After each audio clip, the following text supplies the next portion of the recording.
What's up, YouTube? It's your girl Stasia, and today I am back with another one. Now today's video is going to be a quick and easy get ready with me tutorial featuring AliPearl hair. As y'all all know, that is an AliExpress vendor, and yeah. So anyway, if you guys would like to see how I achieve this look and these bomb voluptuous curls, just sit back, relax, and keep on watching.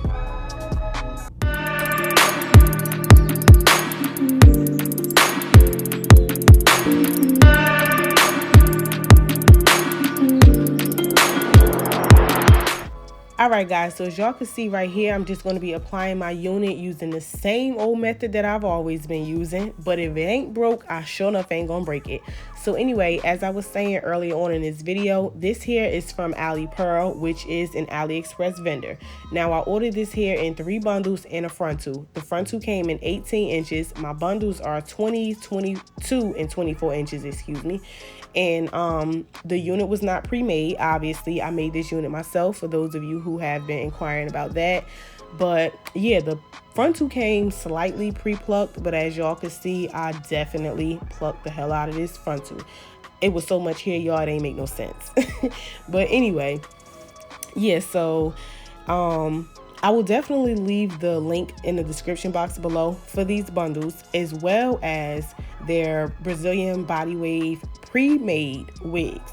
For those of you who have been inquiring about that, I'll just also throw in that link in there for y'all. So right here, I'm just going to be using some of my Cara Care wax stick along with my hot comb to lay down any flyaways and these edges. So next, I'll be cutting me some baby hair. And with those, y'all, I'm learning that less is definitely more. Now, it's totally up to you. It's whatever your preference is. But to me, I like that more natural look. So I've learned that the fewer baby hairs that the fewer strands that you cut and, you know, lay down, the more natural it just looks to me. But again, it's just totally up to you and whatever your preference is. So right here, I'm just going to be cutting me some bootleg. Yes, some bootleg layers in my hair, y'all. I'm not parting or anything, just doing what I got to do, getting straight to the point. So next, I'll be taking my Hot Tools 2-inch barrel curling iron, and this is the curler that I used actually to achieve those really nice big voluptuous curls. And I used a little bit of freeze spray just to kind of keep the curl intact on top of my little clips right there. But yeah, so that's about it, and I hope you guys enjoy the rest of this video.